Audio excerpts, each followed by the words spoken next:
Hello friends, welcome to BPSC Darpan. Question है, निम्नलिखित में से भारत सरकार ने किसे अगस्त 2023 में भारतीय जीवन बीमा निगम का प्रबंध निदेशक नियुक्त किया है? यह नियुक्त किया है आर दुरईस्वामी को। ऑप्शन ए आपका आंसर होगा। आर दुरईस्वामी अगस्त 2023 से भारतीय जीवन बीमा निगम का प्रबंध निदेशक नियुक्त किए गए हैं। एलआईसी का, लाइफ इंश्योरेंस कॉरपोरेशन का, ठीक है। और एलआईसी का मुख्यालय मुंबई में है और यह भारत की सबसे बड़ी इंश्योरेंस कंपनी भी है, इसलिए इसके चेयरमैन का नाम याद रखना जरूरी है। निम्नलिखित में से किसे नेशनल ग्रीन ट्रिब्यूनल एनजीटी का अध्यक्ष नियुक्त किया गया है? एनजीटी का अध्यक्ष नियुक्त होने वाले व्यक्ति जो हैं आपके हैं जस्टिस प्रकाश श्रीवास्तव जी। ऑप्शन बी आपका आंसर है। और एनजीटी का मुख्यालय नई दिल्ली में है और उसका 5 क्षेत्रीय कार्यालय है जो भोपाल, पुणे, कोलकाता, चेन्नई और गुवाहाटी में स्थित हैं। यहाँ पर साथ ही एक चीज़ और मैं बता दूं कि एनजीटी का अध्यक्ष सिर्फ सुप्रीम कोर्ट और हाई कोर्ट के न्यायाधीश ही बन सकते हैं, ऐसा प्रावधान है।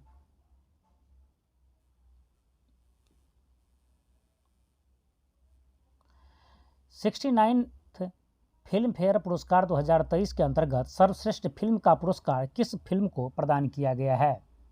यह प्रदान किया गया है रॉकेटरी को।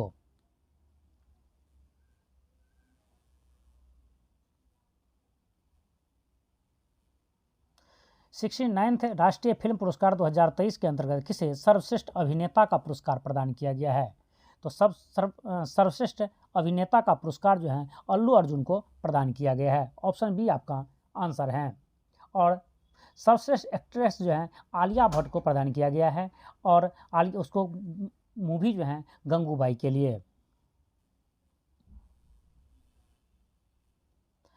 महाराष्ट्र सरकार ने किस उद्योगपति को महाराष्ट्र रत्न अवार्ड प्रदान किया है? यह किया है रतन टाटा को। ऑप्शन सी आपका आंसर होगा। नेक्स्ट है, किस भारतीय आईटी कंपनी ने राफेल नडाल को अपना नया ग्लोबल ब्रांड एम्बेसडर बनाया है? तो यह बना है इन्फोसिस ने।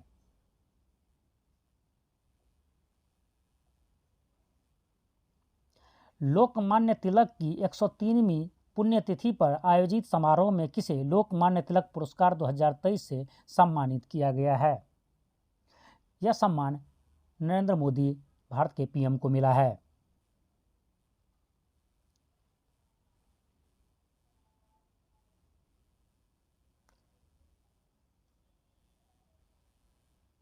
नेक्स्ट क्वेश्चन हमारा है, पीएम विश्वकर्मा योजना के लिए भारत सरकार ने कितने करोड़ का प्रावधान किया है? तो यह किया है 13,000 करोड़ का। ऑप्शन डी आपका आंसर होगा। नेक्स्ट क्वेश्चन हमारा है, भारत के हल्के लड़ाकू विमान तेजस ने कहां पर अगस्त 2023 को अस्त्र का सफल परीक्षण किया है?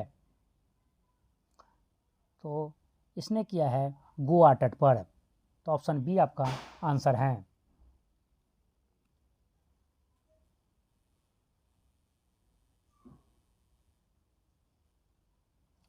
भारत के किस राज्य में देश का पहला ड्रोन परीक्षण केंद्र खोला गया है? तो वह राज्य है तमिलनाडु। ऑप्शन डी आपका आंसर होगा।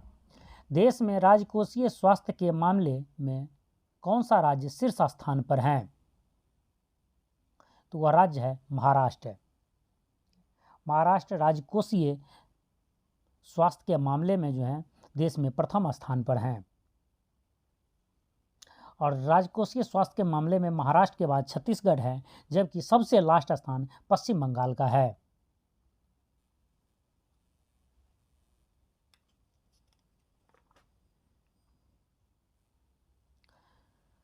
निम्नलिखित में से प्रधानमंत्री जन धन योजना के मामले में सर्वाधिक लाभार्थी की संख्या किस राज्य में है? इसमें सर्वाधिक लाभार्थी की संख्या बिहार राज्य में है और इसमें दूसरे स्थान पर यूपी हैं और तीसरे स्थान पर तमिलनाडु हैं।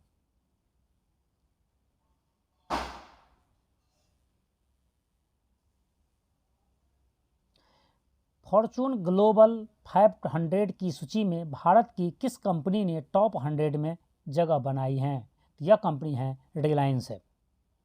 रिलायंस ने फॉर्चून की ग्लोबल 500 की जो कंपनी की सूची है उसमें 88वें स्थान पर पहुंचा है।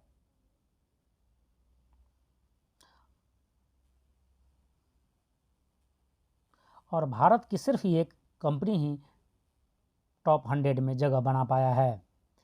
भारत के चंद्रयान 3 ने किस दिन चंद्रमा के दक्षिणी ध्रुव पर सफलतापूर्वक लैंडिंग किया है? 23 अगस्त 2023 को। और इस दिन को नेशनल स्पेस डे के रूप में मनाए जाने की घोषणा किया गया है। नेक्स्ट क्वेश्चन है, भारत के समस्त देशवासियों ने 15 अगस्त 2023 को कौन सा स्वतंत्रता दिवस मनाया है? तो 77वां स्वतंत्रता दिवस मनाया है।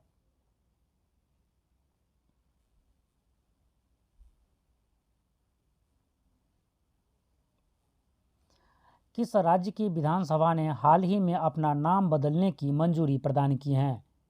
यह राज्य है केरल।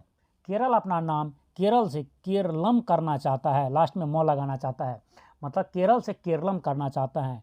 इसके पीछे उन्होंने अपना जो वजह दिया है उसका कहना है कि यह हमारे जो केरलम है, केरलम का मतलब होता है नारियल पेड़ों का भूमि, ठीक है, और केरला में नारियल सर्वाधिक उत्पादन होता है, इसलिए उन्होंने अपनी सांस्कृतिक विरासत को बचाने के लिए अपने नाम केरल का नाम केरलम करने की अनुरोध किया है।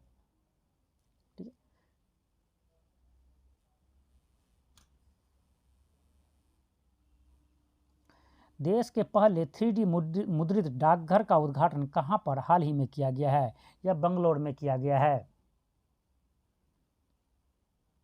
भारत के किस नगर ने सर्वश्रेष्ठ स्मार्ट सिटी का पुरस्कार जीता है? तो यह सिटी है इंदौर, जो पिछले लगातार 6 सालों से सबसे स्वच्छ शहर भी हैं।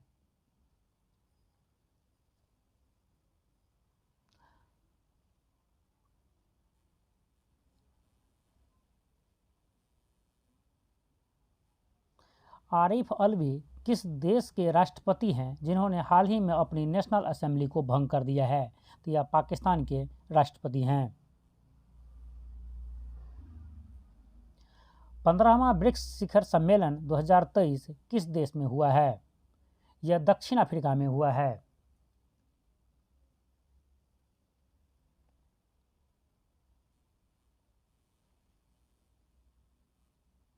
प्रधानमंत्री नरेंद्र मोदी को किस देश के पुरस्कार the grand cross of the order of honour से सम्मानित किया गया है?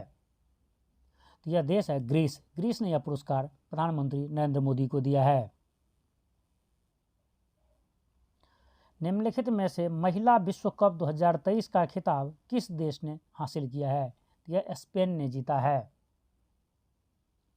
और आपको यहाँ से 3 क्वेश्चन याद रखना है, और यही 3 क्वेश्चन ही एग्जाम में पूछे जाते हैं कि जैसे कि महिला विश्व कप 2023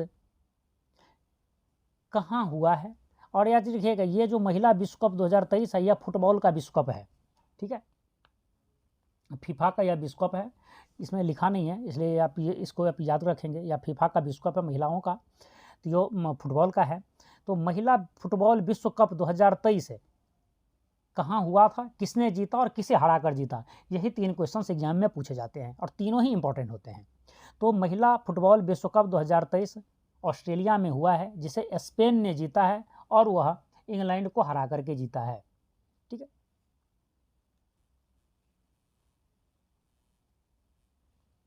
बाकू में आयोजित फीडे शतरंज विश्व कप 2023 का खिताब किसने जीता है? यह मैग्नस कार्लसन ने जीता है, ठीक है, और जो नॉर्वे के प्लेयर हैं।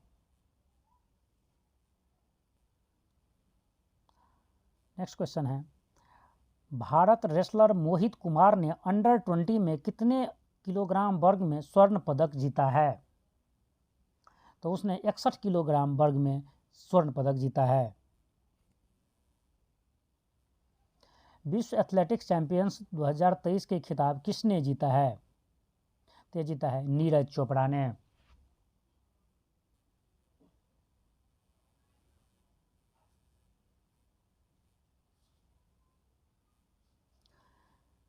हेरान मार्क II क्या है, जिसे हाल ही में भारतीय वायुसेना में शामिल किया गया? तो यह ड्रोन है।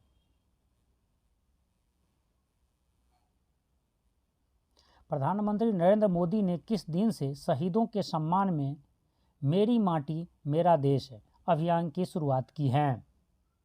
यह की है 30 जुलाई 2023 से। भारत के किस राज्य में वर्ष 2022 में कैंसर के सर्वाधिक मामले दर्ज किए गए हैं? तो वह राज्य उत्तर प्रदेश है। निम्नलिखित में से किस राज्य ने इंदिरा गांधी स्मार्टफोन योजना शुरू किया है? और यह राज्य है आपका राजस्थान।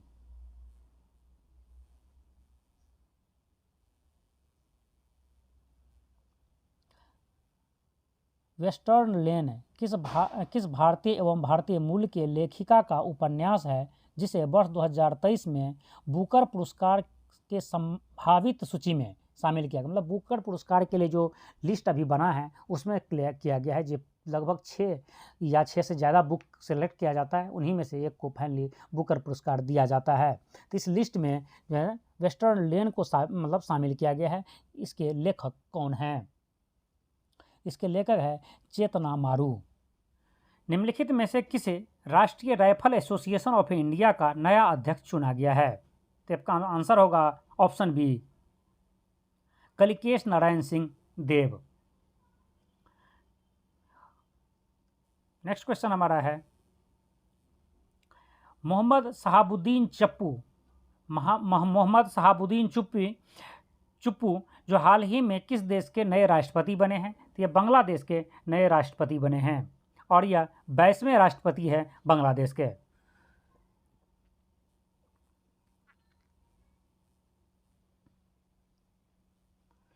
निम्नलिखित में से किसे वर्ष 2023 का रैमन मैग्सेसे पुरस्कार प्रदान किया गया है? तो यह दलाई लामा को दिया गया है। एक्चुअली उस दलाई लामा को 2023 में रैमन मैग्सेसे पुरस्कार नहीं दिया गया है, सिर्फ प्रदान किया गया है 2023 में, जबकि दलाई लामा को यह पुरस्कार रैमन मैग्सेसे पुरस्कार जो है 1959 में ही दिया गया था, लेकिन उस समय उसे तिब्बत से निर्वासित कर दिया गया। चाइना द्वारा तिब्बत पर कब्जा करने के समय इन्हीं सब वजहों से रैमन मैग्सेसे पुरस्कार उसे प्रदान नहीं किया गया, जो अब आकर के 2023 में प्रदान किया गया है। हाल ही में solar energy corporation of India limited SECI को किस केंद्रीय उपक्रम में शामिल किया गया है? उसे मिनी रत्न श्रेणी 1 में शामिल किया गया है। और जो है solar energy corporation of India का स्थापना 2011 में हुआ था।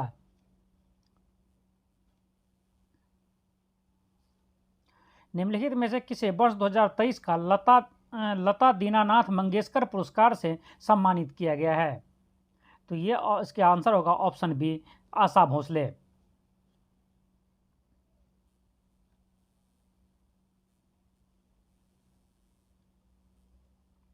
भारत के किस उद्योगपति को हाल ही में वर्ष 2023 का ऑस्ट्रेलिया का सर्वोच्च नागरिक सम्मान ऑर्डर ऑफ द ऑस्ट्रेलिया से सम्मानित किया गया है? यह रतन टाटा जी को सम्मानित किए गए हैं।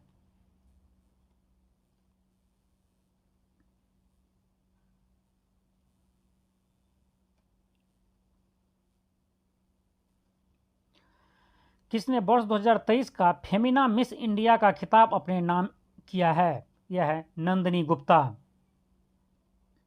और यह नंदिनी गुप्ता राजस्थान के कोटा से हैं, ये आपको याद रखना होगा। और सेकंड, और इसे जो मिस इंडिया का जो ताज जो पहनाया है वो पहनाया सीनी शेट्टी, जो 2022 की मिस इंडिया रह चुकी है। अब इस बार 2023 में नंदिनी गुप्ता बना है।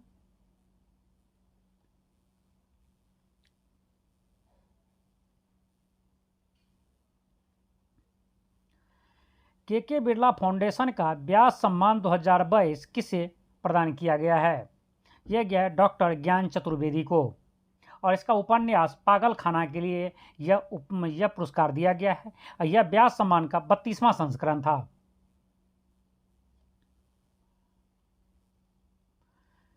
टाइम मैगजीन ने हाल ही में जारी 100 सबसे प्रभावशाली लोगों की सूची में किन भारतीयों को उसमें शामिल किया गया है? इसमें शाहरुख खान और एस राजमौली को शामिल किया गया है।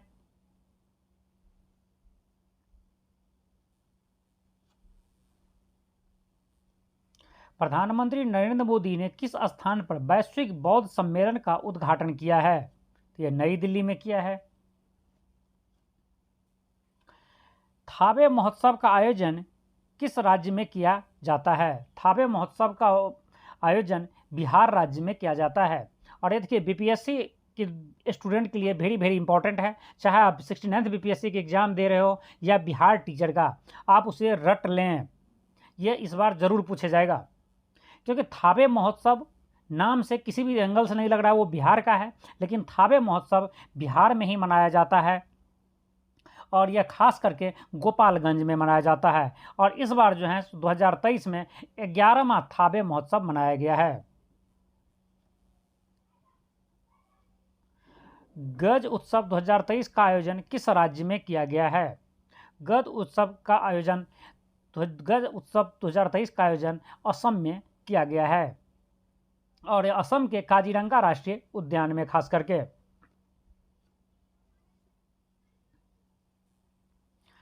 किस राज्य सरकार ने एक पंचायत एक खेल का मैदान परियोजना शुरू किया है? तो यह करने वाला राज्य है केरल।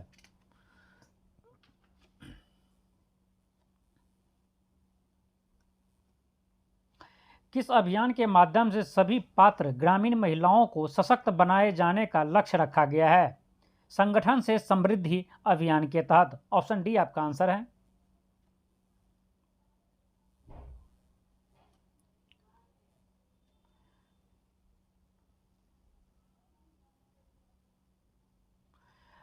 गृह युद्ध से ग्रस्त सूडान से भारतीय लोगों को बचाकर भारत वापस लाने के लिए सरकार ने कौन सा ऑपरेशन चलाया है? ऑपरेशन कावेरी।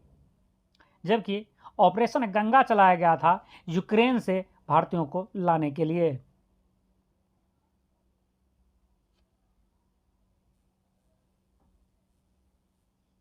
नेक्स्ट क्वेश्चन हमारा है, भारत के किस प्रक्षेपण यान के जरिए सिंगापुर के 2 उपग्रह सफलतापूर्वक अप्रैल 2023 में अंतरिक्ष में भेजे गए?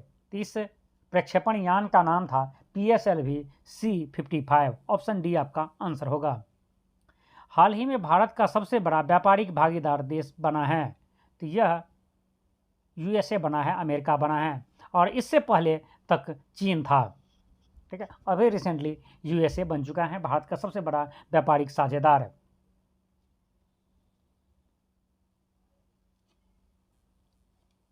और सेकेंड में चीन है। रिजर्व बैंक के गवर्नर ने अप्रैल 2023 में रेपो दर कितनी घोषणा की है? 6.50%। कहने के बाद 6.5% रेपो दर रिजर्व बैंक ने घोषित किया है। किस राजनीतिक दल को हाल ही में राष्ट्रीय पार्टी का दर्जा मिला है? तो यह आम आदमी पार्टी को राष्ट्रीय पार्टी का दर्जा मिला है।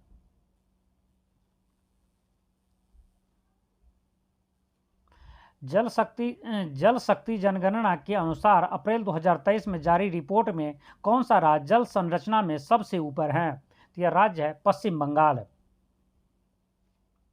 देखिए पश्चिम बंगाल, देखिए जल संरचना का मतलब किस राज्य में जल की वाटर लेवल या जल की जो आपूर्ति है वो सबसे अच्छी है, या वहाँ पर जल की जो उपलब्धता है जो सबसे अच्छी है। तो इसमें पश्चिम बंगाल सबसे ऊपर है, सबसे ज़्यादा वहीं जल की आपूर्ति है। क्योंकि जैसे कि आप जानते हैं कि पश्चिम बंगाल में 2 मुख्य नदी भारत की, गंगा और ब्रह्मपुत्र का यह बेसिन है। वहाँ पर गंगा और ब्रह्मपुत्र दोनों ही आसपास में, ब्रह्मपुत्र बांग्लादेश से होकर निकल जाती हैं और गंगा नदी पूरी बंगाल लगभग पश्चिम बंगाल में फैली हुई है और उसके सहायक कई नदियाँ भी वहाँ पर है, जिसके वजह से जल शक्ति जनगणना में पश्चिम बंगाल सबसे ऊपर है।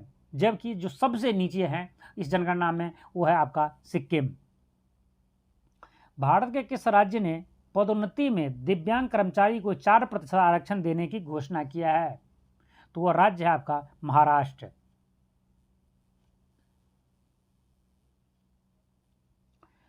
किस नगर की मेट्रो बनी नदी के नीचे चलने वाले भारत की पहली मेट्रो ट्रेन? यह है कोलकाता मेट्रो।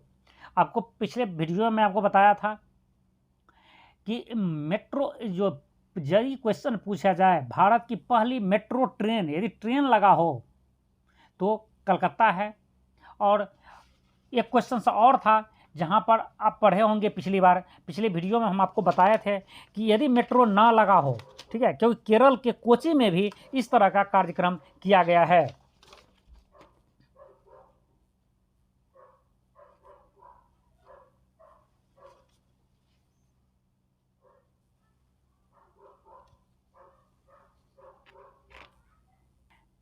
यदि यहीं पर क्वेश्चंस हो कि भारत की पहली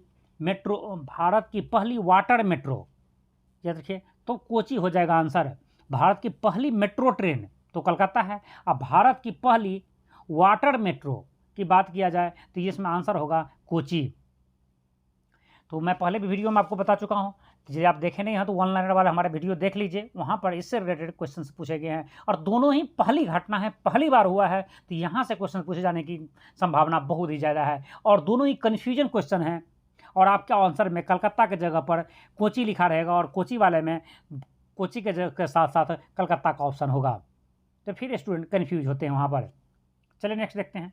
देश के किस नगर में पहला 3D मुद्रित डाकघर खुला है? यह नगर है बेंगलुरु।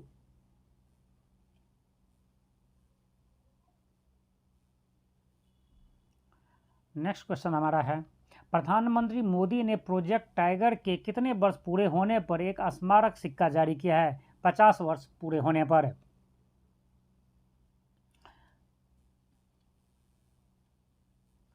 राष्ट्रपति द्रौपदी मुर्मू ने किस राज्य के हवाई अड्डे से सुखोई MKI 30 में उड़ान भरी हैं? तो यह असम के हवाई अड्डे से उड़ान भरी हैं। मिर्चा चावल का उत्पादन किस राज्य में होता है जिसे हाल ही में GI टैग दिया गया है? तो यह बिहार में होता है मिर्चा चावल। और यह जो है एक सुगंधित चावल का कैटेगरी में आते हैं, सेंटेड चावल है जिसे GI टैग मिला है। गृह मंत्री अमित शाह ने किस राज्य में हनुमान की 52 फीट ऊंची प्रतिमा का अनावरण किया है? यह गुजरात में किया है।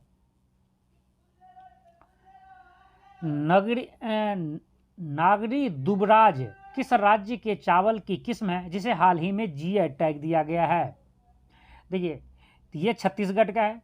हाल ही में 2 चावल को GI टैग दिया गया, एक नागरी दुबराज जो छत्तीसगढ़ में है और दूसरा मिर्चा चावल जो बिहार का है। विश्व के सबसे अमीर नगरों में से किसे सर्वोच्च स्थान पर रखा गया है? तो इसमें रखा गया न्यूयॉर्क सिटी को। न्यूयॉर्क सिटी सबसे महंगे नगरों में, सबसे अमीर नगरों में गिने जाते हैं, ठीक है। जबकि भारत में यदि पूछा जाए भारत में सबसे महंगे शहर में कौन आते हैं, तो भारत में सबसे महंगे शहर में फर्स्ट पर है मुंबई और सेकेंड पर है दिल्ली, जिसके ओवरऑल जो रैंकिंग है, वर्ल्ड में जो रैंकिंग है, मुंबई का 21 और भारत का दिल्ली का 36 है। नेक्स्ट क्वेश्चन है, अमन सहरावत किस खेल से संबंधित है जिसे हाल ही में स्वर्ण पदक जीता है? तो यह जो है कुश्ती से संबंधित है। यदि आप अभी तक हमारे साथ नहीं जुड़े हैं तो अभी के अभी इस चैनल को सब्सक्राइब कर लें और हमारे साथ जुड़ जाएं। गृह मंत्री अमित शाह ने हाल ही में कौन सा कोर्स पहली बार हिंदी में लॉन्च किया? तो यह MBBS का कोर्स।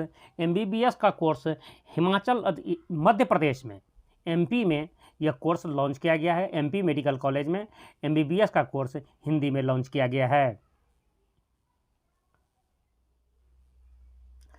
पब्लिक अफेयर्स इंडेक्स 2022 में बड़े राज्यों में शीर्ष स्थान कौन सा राज्य का रहा है? मतलब किस राज्य का शीर्ष स्थान रहा है? फर्स्ट स्थान बड़े राज्यों में कौन सा राज्य का रहा है? तो यह राज्य है हरियाणा। असमानता को कम करने के लिए प्रतिबद्धता सूचकांक 2022 जारी किया गया। इस सूचकांक में भारत को कौन सा रैंक प्रदान किया गया है? तो इसमें भारत को 123वां रैंक प्रदान किया गया है।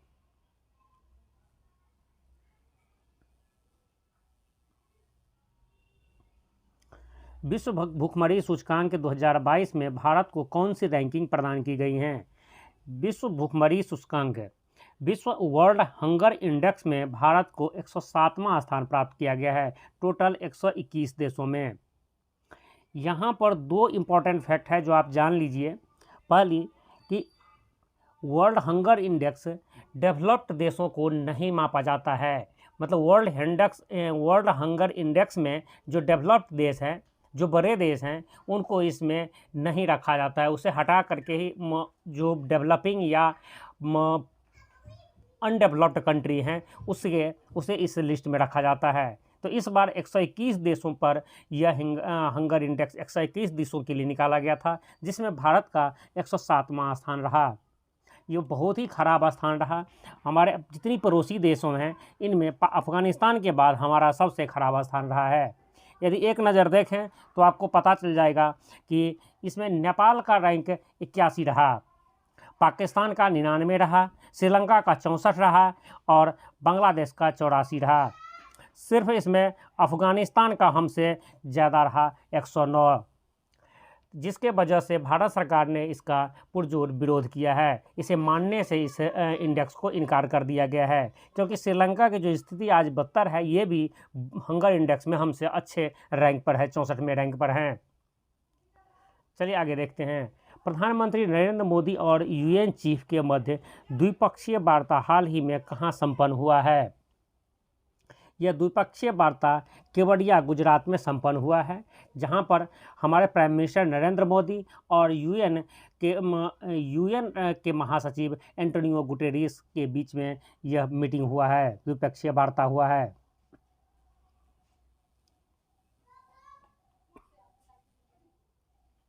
भारत और अफ्रीका के मध्य रक्षा संवाद भारत में किस स्थान पर 18 अक्टूबर 2022 को आयोजित किया गया? यह गांधीनगर गुजरात में आयोजित किया गया है।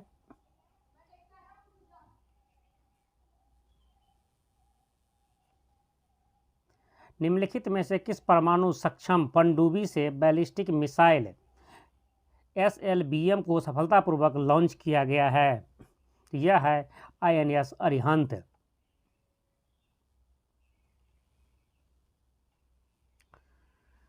राष्ट्रपति द्रौपदी मुर्मू ने हाल ही में भारत की किस IIT में उच्च शक्ति वाले माइक्रोवेव घटकों की डिजाइन और विकास के लिए परम कामरूप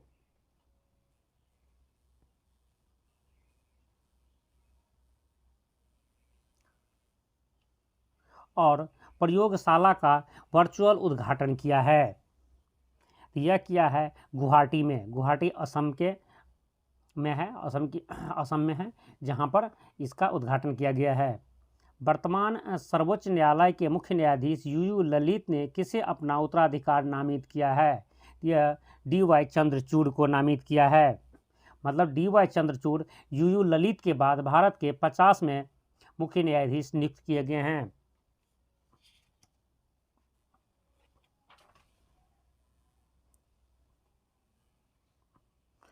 भारत सरकार ने हाल ही में किसे नए chief of defence staff CDS के रूप में नियुक्त किया है? यह जनरल अनिल चौहान को नियुक्त किया है। जनरल अनिल चौहान भी उत्तराखंड से ही हैं, जहां से हमारे फर्स्ट CDS बिपिन रावत जी थे। उत्तर प्रदेश के पूर्व मुख्यमंत्री मुलायम सिंह यादव का 10 अक्टूबर 2022 को निधन हो गया। वो कितनी बार उत्तर प्रदेश के मुख्यमंत्री बने थे? वो 3 बार यूपी के मुख्यमंत्री बने थे। वह एक पहलवान थे और एक शिक्षक भी थे। पहलवान और शिक्षक दोनों के साथ साथ वह बाद में पॉलिटिक्स में भी आ गए। भारत के किस शहर में 18 से 21 अक्टूबर 2022 को अंतर्राष्ट्रीय आपराधिक संगठन इंटरपोल की 90वीं महासभा का आयोजन किया गया? यह नई दिल्ली में किया गया।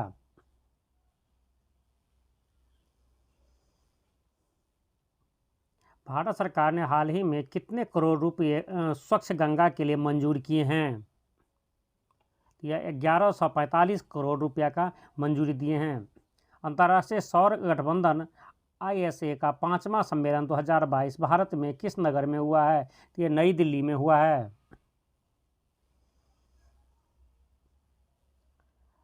संघाई सहयोग संगठन की क्षेत्रीय आतंकरोधी संरचना परिषद ITASCO की 38वीं बैठक संपन्न हुई है। यह कहाँ संपन्न हुई हैं?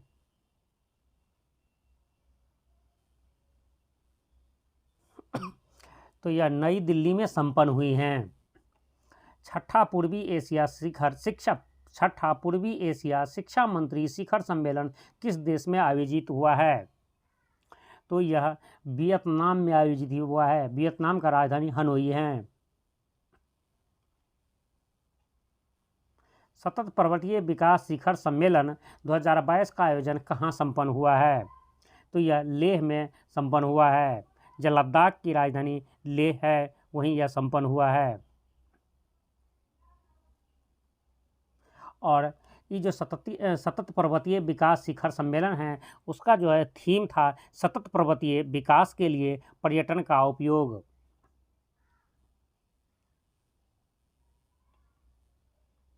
भारत के नौसेना द्वारा सैन्य अभ्यास प्रस्थान का आयोजन कहाँ किया गया? यह किया गया कृष्णा गोदावरी बेसिन में।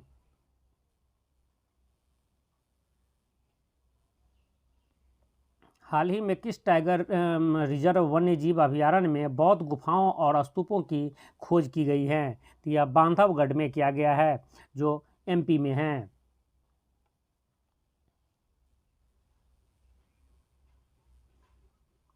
प्रोफेसर शांते पावो को वर्ष 2022 का किस क्षेत्र में नोबेल पुरस्कार प्रदान किया गया है? तो उसे चिकित्सा का नोबेल पुरस्कार प्रदान किया गया है।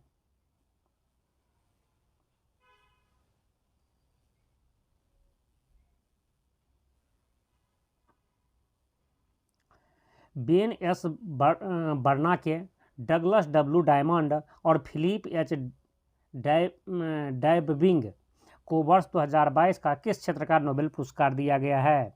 तो इन तीनों को अर्थशास्त्र का नोबेल पुरस्कार दिया गया है। ठीक है, इसको इस तरह से आप याद रख सकते हैं। तीनों को याद रखना थोड़ा सा मुश्किल काम है, लेकिन थोड़ा नाम अटपटा सा है, फिर भी आप चाहे तो उसे याद रख सकते हैं। याद रखने का मैं आपको तरीका तो ऐसे याद रखें, बेन, डगलस और फिलिप। बेन, डगलस, फिलिप तीनों को ही अर्थशास्त्र का नोबेल पुरस्कार दिया है। तो इस तरह से 2-4 बार आप प्रैक्टिस करेंगे बेन, डगलस, फिलिप, तो आपको इस तरह से नाम याद हो जाएंगे। पूरी नाम याद रखना थोड़ा कठिन काम है।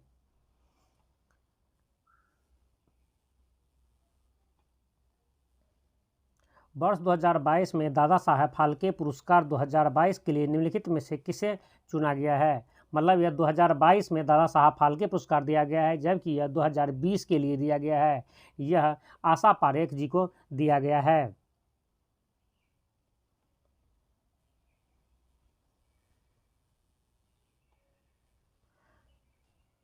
हाल ही में शीर्ष प्रदर्शन करने वाले किस राज्य को आयुष्मान उत्कृष्टता पुरस्कार 2022 प्रदान किया गया है?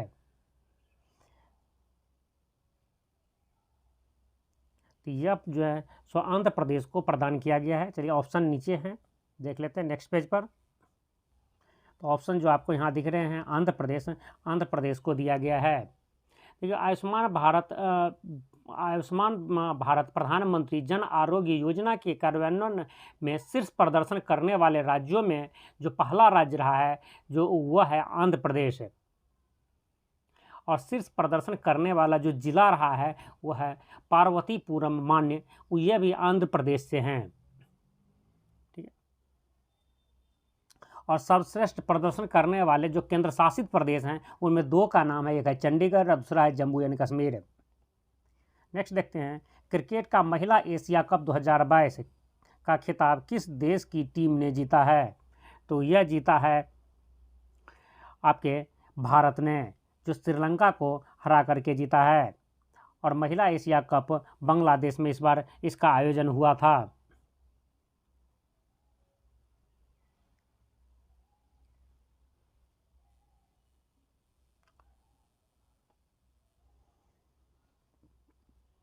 छत्तीस में राष्ट्रीय खेलों 2022 में सर्वाधिक पदक किस राज्य की टीम ने हासिल की हैं?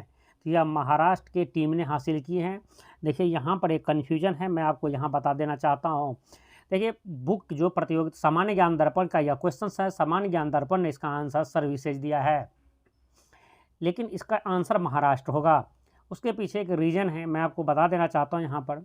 यदि क्वेश्चन ये होता कि 36वें राष्ट्रीय खेल 2022 में सर्वाधिक पदक किस राज्य की टीम ने हासिल किए हैं, तो राज्य की टीम ने है, तो इसमें महाराष्ट्र आंसर है। यदि राज्य ना होता, सिर्फ ये होता 36वें राष्ट्रीय खेलों में सर्वाधिक पदक किस टीम ने हासिल किए हैं, तो सर्विसेज ने हैं। सबसे ज़्यादा सर्विसेज ने जीता है, जबकि राज्यों में सबसे ज़्यादा महाराष्ट्र ने जीता है।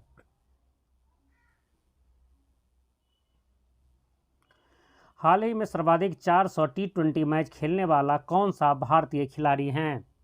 यह भारतीय खिलाड़ी हैं रोहित शर्मा।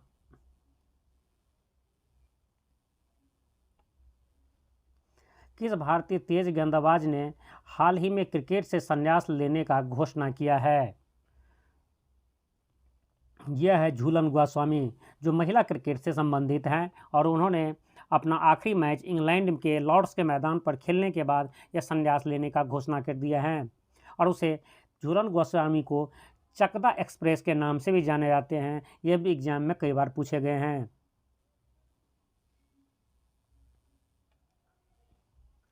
किस गांव को भारत का पहला 24/7 सौर ऊर्जा संचालित गांव घोषित किया गया है? यह मोढेरा गांव जो गुजरात में है, गुजरात के, तो उसे यह घोषित किया गया है। 24 मल्टीप्लाई 7 का मतलब यह है यहाँ पर 24 घंटों 7 दिन जो है जो सौर ऊर्जा से गांव में रोशनी प्रकाश की आपूर्ति होती हैं।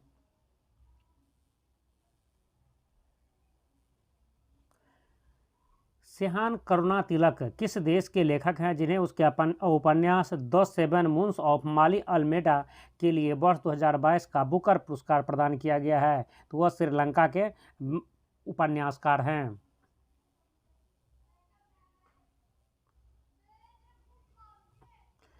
निम्नलिखित में से किस शहर को प्रतिष्ठित वर्ल्ड ग्रीन सिटी अवार्ड 2022 प्रदान किया गया है? तो यह हैदराबाद को यह सर्टिफिकेट दिया गया है, यह अवार्ड दिया गया है। यदि आप इसका PDF चाहते हैं तो आप हमारे टेलीग्राम चैनल पर जा करके इसे डाउनलोड कर सकते हैं। टेलीग्राम चैनल जिसे आप सर्च भी कर सकते हैं, BPSC दर्पण के ही नाम से हैं, या इसी वीडियो के डिस्क्रिप्शन बॉक्स में इसका लिंक दिया हुआ है, यहाँ से क्लिक करके भी आप इस चैनल पर जा सकते हैं। यह वीडियो आपको पसंद आया हो तो उसे लाइक कीजिए, शेयर कीजिए, और आप इस चैनल पर नए हैं तो अभी के अभी इस चैनल को सब्सक्राइब कर लीजिए और बेल आइकन को प्रेस कर दीजिए, जिससे मेरे नेक्स्ट आने वाले वीडियो का नोटिफिकेशन आप तक आसानी से पहुंच जाएं और लाभ उठा सकें। जय हिंद।